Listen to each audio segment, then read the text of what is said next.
పక్షుల గ్రామంలో పండుగల సందడి ముగిసి కొన్ని రోజులుగా ఒక రకమైన నిశ్శబ్దం అలుముకుంది. రోజూ ఉండే హడావడి కోలాహలం తగ్గి అంతా ప్రశాంతంగా సాగిపోతుంది. పెద్దవాళ్లు తమ పనుల్లో నిమగ్నమైతే పిల్లలైన పుజ్జిపిచ్చుక, చిన్నుకాకి, బన్ను చిలుకకు మాత్రం ఆ నిశ్శబ్దం ఏమాత్రం నచ్చలేదు. వాళ్లకు రోజులు భారంగా గడుస్తున్నాయి. ఒకరోజు మధ్యాహ్నం ముగ్గురు స్నేహితులు ఊరి చివరున్న చెరువు కట్టున కూర్చొని, అబ్బా, ఏం చేద్దాంరా, రోజు ఇదే ఆటలు, అవే కబ్బర్లు. నాకైతే చాలా విసుగ్గా ఉంది. నిజమేరా, ఏదైనా కొత్తగా ఉత్సాహంగా చేయాలనుంది. పండుగలైపోయాక ఊరంతా పోసిపోయినట్లుంది. అవును, మనమందరం కలిసి చేసే పని ఏదైనా ఉంటే బాగుండు. వాళ్ళలా మాట్లాడుకుంటూ ఉండగా పట్నం నుండి అప్పుడే తిరిగొచ్చిన లూసీ పావురం అక్కడికొచ్చింది. దాని ముఖంలో ఏదో కొత్త ఉత్సాహం, ఆనందం కనిపించాయి. ఏంటి పిల్లలు, అంత డల్లుగా ఉన్నారు? చెరువు గట్టున కూర్చొని ఏం చేస్తున్నారు? ఏం లేదత్తా, ఏం చెయ్యాలో తోచక అలా కూర్చున్నాం. నువ్వేంటి అంత సంతోషంగా ఉన్నావు? పట్నంలో ఏవైనా విశేషాలున్నాయా? విశేషమా? అద్భుతమైన విశేషం. నేను నిన్న పట్నంలో ఒక పెద్ద నాటకం చూశాను. అబ్బా, ఏం చెప్పమంటారు దాని గురించి? పెద్ద రంగస్థలం, రంగురంగుల దుస్తులు, అద్భుతమైన నటన. రాజులు, రాక్షసులు, రాజకుమార్తెలు వాళ్ళు నటిస్తుంటే నిజంగానే మన కళ్ళ ముందు జరిగినట్లు అనిపించింది. నాటకం అయిపోయాక అందరూ నిలబడి చప్పట్లు కొట్టారు. ఆ అనుభూతిని మాటల్లో చెప్పలేననుకో. లూసీ పావురం చెబుతున్నంతసేపు పిల్లలు నోరెళ్లబెట్టి విన్నారు. నాటకం అనే పదం వాళ్ళల్లో కొత్త ఆశను చిగిరింపచేసింది. నాటకమా అంటే మన ఊళ్ళో రాముడి కథ చెప్తారు కదా, అలాంటిదా అత్త? అంతకంటే గొప్పగా ఉంటుంది బుజ్జి. దానికి కథ, సంభాషణలు, నటన అన్నీ కావాలి. మన ఊర్లో కూడా మనం ఒక నాటకం వేస్తే ఎంత బాగుంటుందో కదా. ఆ మాట అనగానే ముగ్గురు పిల్లలు ఒక్కసారిగా ఉత్సాహంతో గంతులు వేశారు. అద్భుతమైన ఆలోచనతో మనం నాటకం వేద్దాం. నేనే రాజు వేషం వేస్తాను.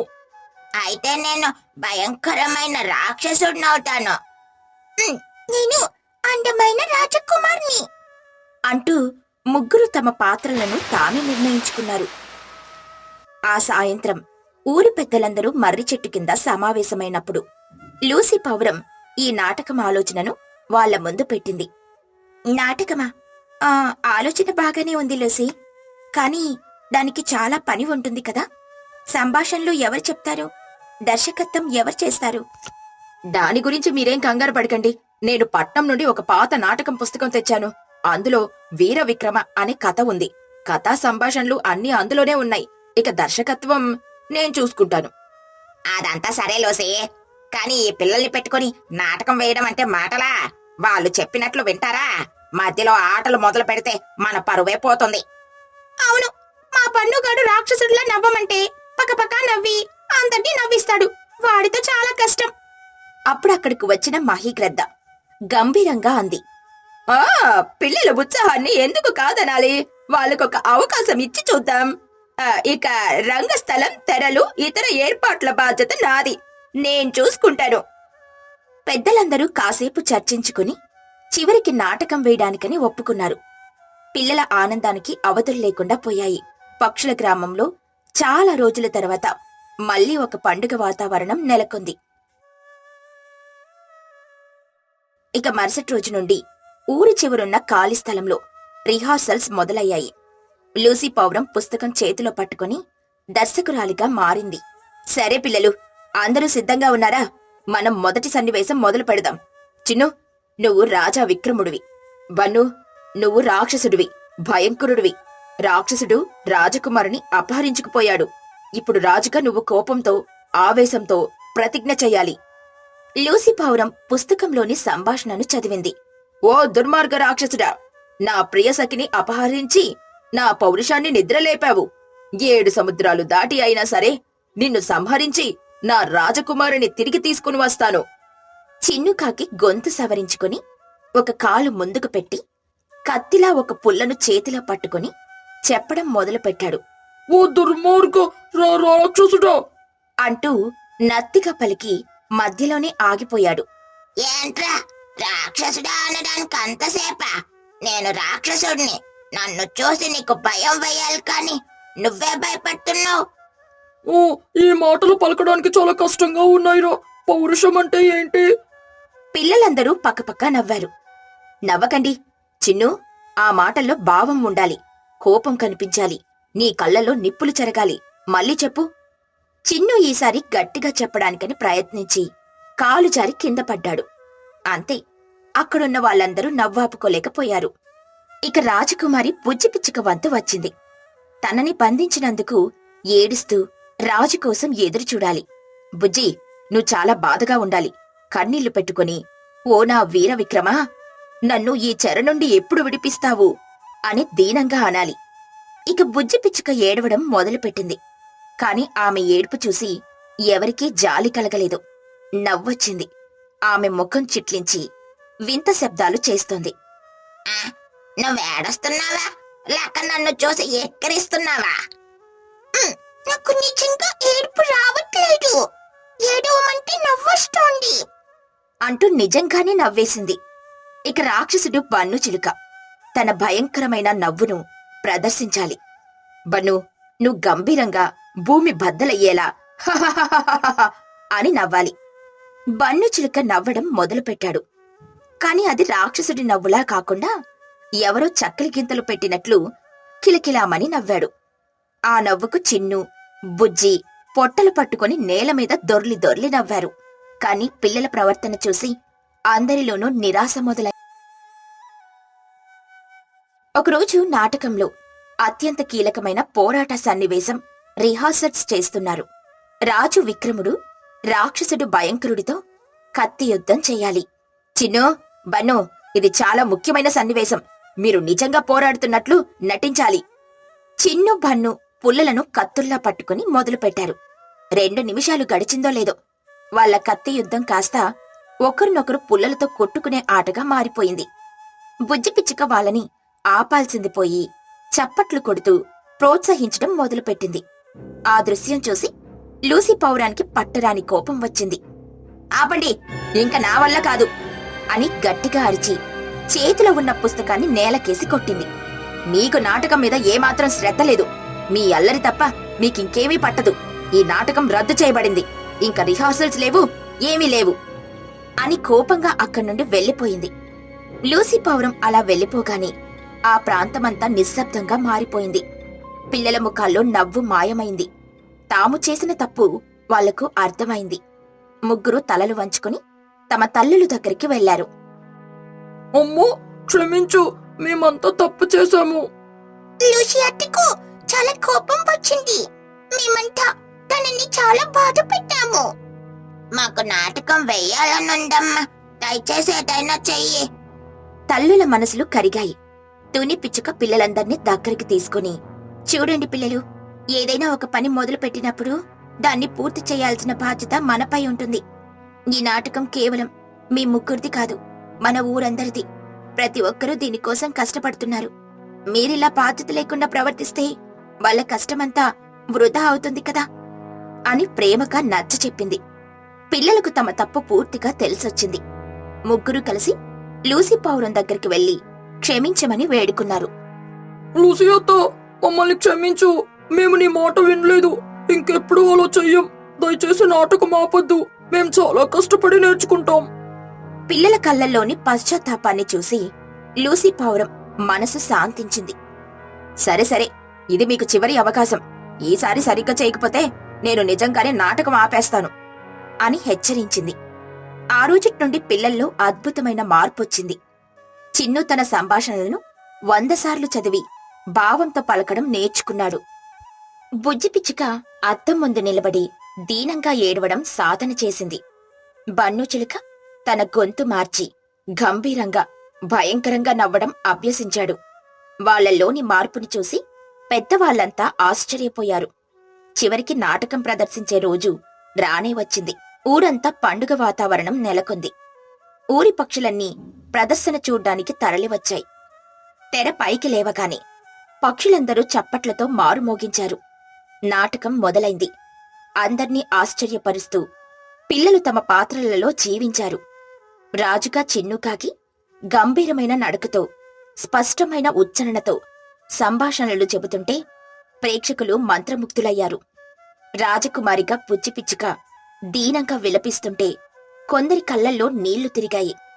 ఇక రాక్షసుడిగా బన్ను చిలుక రంగస్థలం మీదకు అడుగుపెట్టి భయంకరంగా నవ్వగానే ముందు వరుసలో కూర్చున్న చిన్న పక్షి పిల్లలు భయంతో తమ తల్లుల రెక్కల కింద దాక్కున్నాయి. చివరికి రాజు రాక్షసుణ్ణి సంహరించి రాజకుమారిని రక్షించగానే ప్రేక్షకులందరూ ఒక్కసారిగా నిలబడి చప్పట్లు కొట్టారు. అలా నాటకం ముగిశాక లూసీ పావురం, మహీగ్రద్ద, తల్లులు, పిల్లలు అందరూ రంగస్థలం మీదకు వచ్చి ప్రేక్షకులకు అభివాదం చేశారు. తల్లుల కళ్ళు ఆనంద బాష్పాలతో నిండిపోయాయి. తమ పిల్లల విజయాన్ని చూసి వాళ్ళ హృదయాలు గర్వంతో ఉప్పొంగాయి. ఆ రోజు పక్షుల గ్రామం ఒక అద్భుతమైన నాటకాన్ని చూడటమే కాదు, ఐక్యమత్యం, పట్టుదల, బాధ్యత ఉంటే ఏదైనా సాధించొచ్చని నేర్చుకుంది. ఆ నాటకం వాళ్ళందరి జీవితాల్లో ఒక మర్చిపోలేని మధురమైన జ్ఞాపకంగా నిలిచిపోయింది. పక్షుల గ్రామంలో అదొక నిశ్శబ్దమైన మధ్యాహ్నం. పెద్దవాళ్లంతా తమ పనులు ముగించుకుని ఇళ్లల్లో సేదతీరుతూ ఉంటే పిల్లలైన పుచ్చిపిచ్చుక, చిన్నుకాకి, బన్ను చిలుకకు మాత్రం ఏమీ తోచడం లేదు. రోజు ఆడే ఆటలన్నీ ఆడేసి వాళ్లకు విసుగొచ్చేసింది. అబ్బో, ఏం చేద్దాం రా, దాగుడు మూతలు ఆడాం, పరిగెత్తాం, ఇంకేం ఆడాలో కూడా తెలియడం లేదు. అవునరా, రోజు ఇదే. ఏదైనా కొత్తగా సాహసం చేయాలనుంది. కత్తర్లో లాగా నిధిని వెతకడానికి వెళ్తే ఎంత బాగుంటుందో. నిజ, మన ఊర్లో నిధి ఎక్కడుంటుంది? అవన్నీ కథల్లోనే ఉంటాయి. ఉంటుందేమో, ఎవరికి తెలుసు, మనకు తెలియని ఎన్నో రహస్యాలుండొచ్చు. వాళ్ళలా మాట్లాడుకుంటూ ఉండగా పట్నం నుండి తిరిగొచ్చిన లూసీ పావురం తన పాత సామాన్ల పెట్టెను ఇంటి అరుగు మీద పెట్టి దాన్ని శుభ్రం చేయడం మొదలుపెట్టింది. పిల్లలు ఆసక్తిగా తన దగ్గరికి వెళ్లారు. ఏంటంటే ఈ పెట్టెలో ఏమున్నాయి? అన్ని పాత సామాన్లేనా? అవును బుజ్జి, ఇవన్నీ మా తాతగారివి. ఆయన వాడిన పాత వస్తువులు. ఈ పెట్టె ఎప్పటినుండో అటక మీద ఉంది, ఈ రోజు తీశాన్లే. పెట్టెలో నుండి పాత బట్టలు, రాగి పాత్రలు, కొన్ని పాత కాగితాలు తీస్తూ ఉండగా పిల్లలు కూడా సహాయం చేయడం మొదలుపెట్టారు. అప్పుడు చిన్ను కాకి చేతికి ఒక పాత చుట్టి ఉన్న తోలు కాగితం తగిలింది. ఓతో, ఇదేంటి, ఏదో పట్టంలో ఉంది. ఏదో పాత కాగితం అయ్యుంటుందిలేరా, దాన్ని పక్కన పడే అంది పెద్దగా పట్టించుకోకుండా. కాని పిల్లల మనసు మాత్రం ఆ పటం మీదే ఉంది. వాళ్ళు దాన్ని తీసుకుని తమ ఆట స్థలమైన మర్రి చెట్టు కిందకు వెళ్లారు. దాన్ని నెమ్మదిగా విప్పి చూశారు. దానిమీద ఊరి బొమ్మ గీసి ఉంది. కాని దారులు సరిగ్గా లేవు. అక్కడక్కడ కొన్ని వింత గుర్తులు, రాతలు ఉన్నాయి. ఏదేంట్రా, ఏమీ అర్థం కావట్లేదు. ఇవన్నీ గీతలే. అమ్మ వాళ్ళ దగ్గరికి తీసుకెళ్దాం పదండి, వాళ్ళకేమైనా తెలుస్తుందేమో. ముగ్గురు ఆ పటాన్ని తీసుకుని తుని పిచ్చుక, చిచ్చుకాకి, చోటు చిలుక కూర్చున్న చోటికి వెళ్లారు. అమ్మో, చూడు, మాకేం దొరికిందో. ఇది మన ఊరి పట్టంలా ఉంది. చిచ్చుకాకి ఆ పటాన్ని చేతిలోకి తీసుకుని అటూ ఇటూ తిప్పి చూసింది. ఈ గీతలేంటో, ఈ రాతలేంటో నాకేం అర్థం కావట్లేదు. మీకెక్కడ దొరికిందిరా ఇది? లూసి అట్ట పాత పెట్టెలో దొరికింది. ఇదేదో పాత కాగితంలా ఉంది. దీన్ని పట్టుకుని మీ సమయం వృధా చేసుకోకండి, వెళ్ళాడుకోండి అని దాన్ని పక్కన పెట్టేసింది. పిల్లల ముఖాలు చిన్నపోయాయి. వాళ్ళ సాహసయాత్ర మొదలవకముందే ముగిసిపోయిందని నిరాశపడ్డారు. చూసారా, పెద్దవాళ్లకు మనలాంటి సాహసాలంటే ఇష్టముండదు. ఆగండి, లూసీ అత్తకే ఇద్దాం. ఆ పెట్టె తనదే కదా, తనకేమైనా తెలుస్తుందేమో. ముగ్గురు మళ్లీ లూసీ పావురం దగ్గరికి పరిగెత్తారు. లూసీ అత్త, ఈ పట్టం నీ పెట్టెలోనే దొరికింది. ఒకసారి నువ్వు చూడు, దీని మీద ఏముందో మాకు అర్థం కావట్లేదు. లూసీ పావురం ఈసారి ఆ పటాన్ని జాగ్రత్తగా చేతిలోకి తీసుకుంది. దుమ్ము దులిపి దాన్ని వెలుతురులో పెట్టి పరీక్షగా చూసింది. చూస్తూ ఉండగానే ఆమె కళ్ళు ఆశ్చర్యంతో పెద్దవయ్యాయి. అరే, ఇది మా తాతగారి చేతిరాతలా ఉందే. ఆయన ఈ ఊర్లోనే ఒక పెద్ద వ్యాపారి ఒకప్పుడు. ఆయన ఎప్పుడూ ఇలాంటి పొడుపు కథలతోనే మాట్లాడేవారు. అప్పుడు నాకు అర్థమయ్యింది, అరెరే, ఇది మామూలు పటం కాదురా, ఇది గుప్తనిధి వేటపటం. నిధి వేటపటమా? ముగ్గురు పిల్లలు ఒకేసారి ఆనందంతో అరిచారు. నిజంగానా అత్త? అంటే మన ఊర్లో నిజంగానే నిజం ఉందా? ఉండే ఉంటుంది. అందుకేగా మా తాతగారు ఈ పటాన్ని ఎంత భద్రంగా దాచారు. కాని దీన్ని ఛేదించడం అంత సులభమేం కాదు.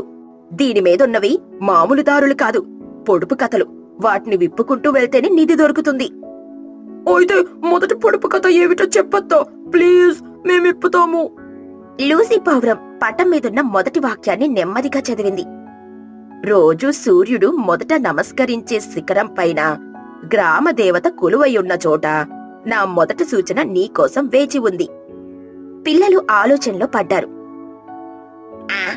సూర్యుడు మొదట నమస్కరించే శిఖరం అంటే తూర్పు వైపు ఉన్న కొండనా? అవును, ఆ కొండ మీద కదా మన ఊరి పాత అమ్మవారి గుడి ఉంది. గ్రామ దేవత అంటే ఆ అమ్మవారి. అంటే మొదటి సూచన ఆ గుడిలోనే ఉందన్నమాట. పదండి వెళ్దాం అని ఉత్సాహంగా బయలుదేరిపోయాడు. ఆగండి, అంత తేలిక కాదు. అక్కడికి వెళ్లడం ప్రమాదం కావచ్చు. మీరు మీ అమ్మ వాళ్ళ అనుమతి తీసుకోవాలి. పిల్లలు మళ్లీ తమ తల్లుల దగ్గరికి వెళ్లారు. ఈసారి లూసీ పావురం కూడా వారితో పాటు వెళ్ళింది. తుని, ఇది మామూలు కాగితం కాదు. ఇది మా తాతగారు గీసిన నిధివేట పటం. పిల్లలు మొదటి పొడుపు కథను విప్పేశారు కూడా. వాళ్ళు ఆ గుడి దగ్గరికి వెళ్తామంటున్నారు. నిధివేట? ఏంటి లూసీ ఇదంతా? ఆ కొండ మీదకి పిల్లల్ని ఒంటరిగా పంపించడం సురక్షితం కాదు. అవును, నాకు భయంగా ఉంది. వాళ్ళు దారి తప్పితే ఎలా? అప్పుడు అక్కడికి వచ్చిన మహీగ్రద్ద వాళ్ళ సంభాషణ వింది. మీరేం కంగారు పడకండి. పిల్లల ఉత్సాహాన్ని కాదనొద్దు. నేను ఆకాశం నుండి నా కళ్ళతో వాళ్ళని కనిపెట్టుకుని ఉంటాను. వాళ్లకు ఏ ప్రమాదం రాకుండా నేను చూసుకుంటాను. వాళ్ళని వెళ్ళనివ్వండి. ఇక మహీగ్రద్ద భరోసా ఇవ్వడంతో తల్లులు అయిష్టంగానే ఒప్పుకున్నారు. సరే, కానీ చాలా జాగ్రత్తగా ఉండాలి. చీకటి పడకముందే తిరిగొచ్చేయాలి. పిల్లలు ఆనందంగా తలలూపి తమ సాహసయాత్రకు బయలుదేరారు. మహీగ్రద్ద ఆకాశంలోకి ఎగిరి వాళ్ళని అనుసరించసాగింది. పిల్లలు కొండ ఎక్కడం మొదలుపెట్టారు. దారిలో ముళ్ల పొదలు, రాళ్లు ఉన్నా వాళ్ల ఉత్సాహం ముందు అవేమీ అడ్డంకి కాలేకపోయాయి. కొద్దిసేపటికి వాళ్ళు పాత గుడి దగ్గరికి చేరుకున్నారు. ఆ ప్రదేశమంతా నిశ్శబ్దంగా పక్షుల కిలకిలలతో నిండి ఉంది. అమ్మా, ఈ గుడి ఎంత పాతదైపోయిందో. ఇక్కడ సూచన ఎక్కడుంటుంది? పొడుపు కథలో గ్రామదేవత కొలువై ఉన్న చోట అని ఉంది కదా. అంటే అమ్మవారి విగ్రహం దగ్గర ఎక్కడో ఉంటుంది. ముగ్గురు జాగ్రత్తగా గర్భగుడిలోకి వెళ్లారు. అమ్మవారి విగ్రహం వెనుక భాగంలో ఒక చిన్న రాయిపై చెక్కి ఉన్న కొన్ని అక్షరాలు కనిపించాయి. అది రెండో పొడుపు కథ. ఊరందరి దాహం తీర్చే తల్లి ఒడిలో 1000 ఏళ్ల సాక్షి నీడలో నా రెండో రహస్యం దాగి ఉంది. దాహం తీర్చే తల్లంటే నదా? కాదు, మన ఊర్లో అందరూ నీళ్లు ఎక్కడ పట్టుకుంటారు? ఊరి మధ్యలో ఉన్న బావి దగ్గర. ఆ బావి దాహం తీర్చే తల్లి. మరే 1000 ఏళ్ల సాక్షి అంటే? ఆకాశం నుండి ఇదంతా గమనిస్తున్న మహీగ్రద్ద గట్టిగా అరిచింది. పిల్లలు, 1000 ఏళ్ల సాక్షి అంటే మన ఊరి మర్రి చెట్టు. అది ఎన్నో తరాలను చూసింది. ఆ బావి పక్కనే ఉంది, చూసుకోండి. మహీగ్రద్ద సహాయంతో వాళ్ళు రెండో పొడుపు కథను కూడా విప్పేశారు. వాళ్ళు కొండ దిగి ఊరి మధ్యలో ఉన్న బావి దగ్గరికి పరిగెత్తారు. ఆ పెద్ద మర్రి చెట్టు నీడ బావి మీద పడుతోంది. ఓ, ఇప్పుడు ఇక్కడ ఎక్కడ వెతకాలి? సాక్షి నీడలో అని ఉంది కదా, అంటే చెట్టు నీడ పట్టున్న చోటు వెతకాలి. వాళ్ళు చెట్టు యొక్క పెద్ద వేర్ల దగ్గర వెతకడం మొదలుపెట్టారు. ఒక వేరు కింద ఒక పాత రాగి చెంబు పాతిపెట్టి ఉంది. దాన్ని బయటికి తీసి లోపల చూశారు. అందులో ఇంకో తోలు కాగితం ఉంది. ఇది మూడో సూచన. పక్షుల కిలకిలలు సంగీతమయ్యే చోట, పసరు వాసనలు ఔషధమయ్యే చోట 7 రంగుల వంతెన దాటిన తర్వాత నా చివరి మజిలీ ఉంది. ఈ పొడుపు కథ వాళ్లకు చాలా కష్టంగా అనిపించింది. పక్షుల కిలకిలలు ఎప్పుడు సంగీతం లాగానే ఉంటాయి.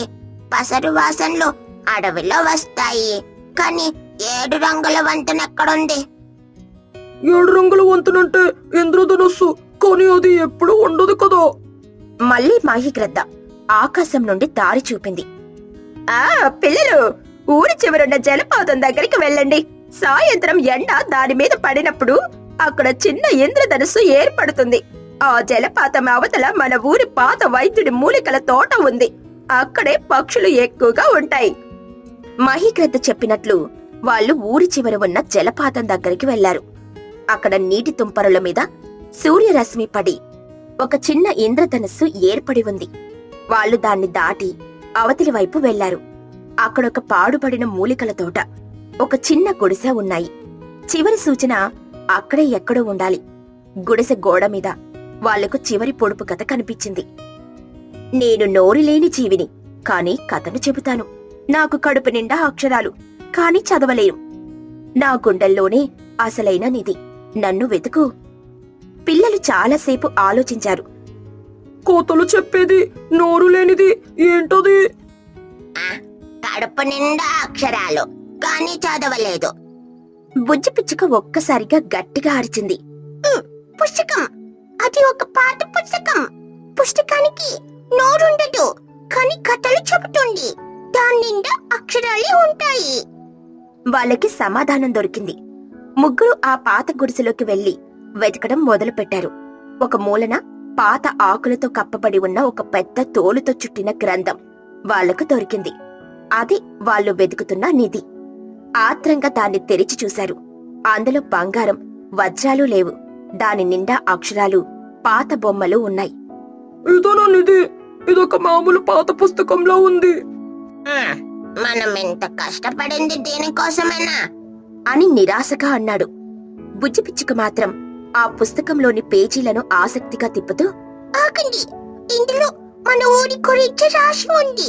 మన తాత ముత్తాతల కథలున్నాయి అని అంది. వాళ్ళ పుస్తకాన్ని తీసుకుని సంతోషంగా ఊర్లోకి తిరిగొచ్చారు. వాళ్ళు తిరిగి రావడం చూసి తల్లులు లూసీ పావురం ఊపిరి పీల్చుకున్నారు. పిల్లలు ఆ పుస్తకాన్ని లూసీ పావురానికి చూపించారు. లూసీ దాన్ని చూడగానే కళ్ళల్లో నీళ్లు తిరిగాయి. ఇది మా తాతగారి రోజువారీ పుస్తకం. ఆయన మన ఊరి చరిత్రను, మన పూర్వీకుల కథలను, వాళ్ళు వాడిన మూలికా వైద్యం రహస్యాలను, పాత పండుగల వివరాలను అన్నీ ఇందులో రాసుకున్నారు.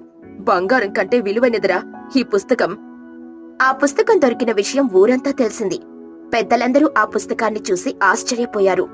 అందులో వాళ్ళు మర్చిపోయిన ఎన్నో సాంప్రదాయాలు, కథలు ఉన్నాయి. ఆ రోజు సాయంత్రం ఊరంతా మర్రి చెట్టు కింద చేరి లూసీ పావురం ఆ పుస్తకంలోని కథలను చదువుతుంటే విన్నారు. పిల్లల ముఖాలు గర్వంతో వెలిగిపోతున్నాయి. టునీ పిచ్చుక తన కూతుర్ని దగ్గరికి తీసుకుని, నిన్ను చూస్తుంటే నాకు చాలా గర్వంగా ఉంది పుచ్చి. నువ్వు నీ స్నేహితులు కలిసి మన ఊరికి అసలైన నిధిని తెచ్చిపెట్టారు. ఆ రోజు పిల్లలకు ఒకటి అర్థమైంది. నిజమైన నిధంటే డబ్బు, బంగారం కాదు. తమ చరిత్ర, తమ సంస్కృతి, తమ పూర్వీకుల జ్ఞానమే అసలైన నిధి. ఆ నిధిని కనుగొన్న సాహసయాత్ర వాళ్ళ జీవితంలో ఎప్పటికీ మర్చిపోలేని ఒక మధురమైన జ్ఞాపకంగా మిగిలిపోయింది.